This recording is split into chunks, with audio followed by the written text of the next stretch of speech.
Débarquement sur les plages de Normandie, à Omaha Beach. Ça fait partie de ce que j'appelle une fiction mémorielle. D'accord? Ce ne sont pas eux. Ce sont les Russes qui ont même bombardé Dresde et qui sont entrés dans le bunker du Führer. Et les Africains qui ont libéré la France. Et la bataille décisive a eu lieu en plein désert de Libye. C'est ce qu'on appelle la bataille de Bir Hakeim, dont on ne parle jamais ici. Vous voyez? Dont on ne parlera pas au cours de toute la semaine de célébration de De Gaulle. Je termine en disant que, après vous pouvez poser les questions que vous voulez, je termine en disant que sur la place de la Concorde,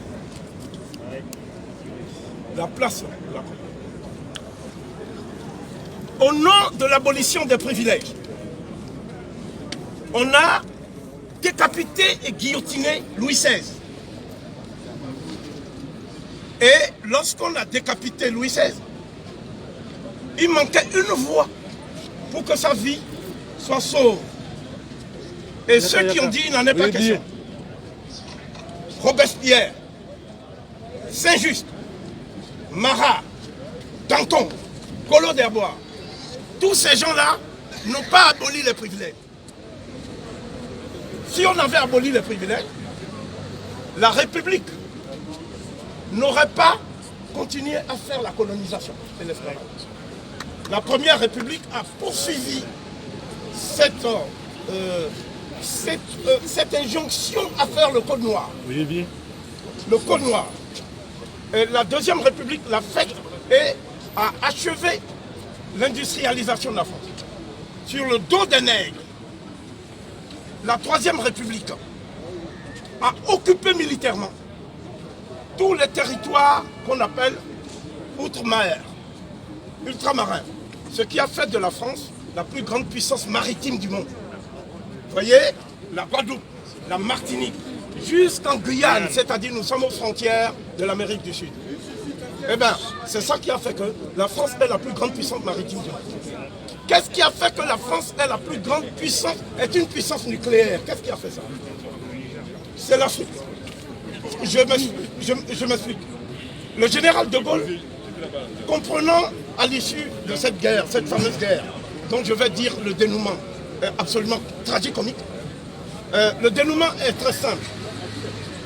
Les Africains qui se sont battus pour la France, à l'intérieur, dans les maquis de Glières, plateau de Glières, avec Tom Morel, dans les maquis de Brest, etc. Ces Africains se sont retrouvés au moment où le peuple de France délivré voulait célébrer ses héros. Ils ont été arrêtés sur ordre du général de Gaulle, désarmés, déshabillés, pour qu'il n'y ait pas de noirs sur les Champs-Élysées au moment du défilé triomphal.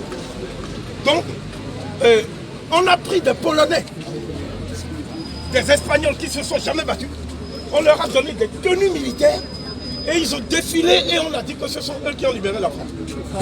C'est le général de Gaulle qui a fait ça.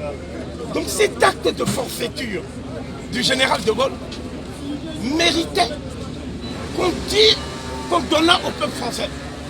Je ne parle pas des nègres, parce que les nègres de la République sont habitués à l'apartheid.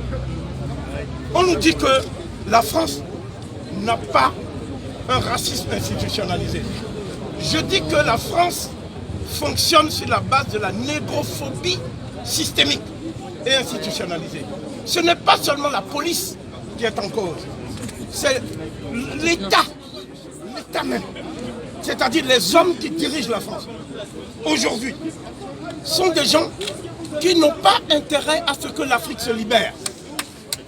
C'est-à-dire ce sont eux qui ont des bases militaires actuellement au Sénégal, des bases militaires en Côte d'Ivoire, des bases militaires au Gabon, des bases militaires à Djibouti, des bases militaires partout en Afrique.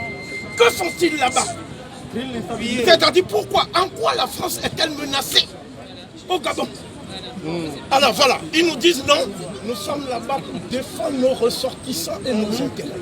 C'est intéressant, vous en convenez. Alors, je vais vous dire quelque chose qui va certainement vous faire plaisir. Dans ce brûlot de valeurs actuelles, parce que nous assistons aussi à un phénomène, c'est la libération de la parole des fascistes. Tous les fascistes, c'est-à-dire la peste brune, est encore de retour, plus triomphante et plus arrogante que jamais. Et ici, on dit, ces racialistes qui veulent mettre la France à genoux. Ok? Alors moi, je vais dire quelque chose. Nous n'avons plus besoin de mettre la France à genoux. Le virus s'en est chargé. Le corona. Nous tous on a peur, donc on porte les museliens, non? Le virus s'en est chargé. Mais ce que nous voulons, c'est que la France enlève son genou du cou de l'Afrique. Au tep.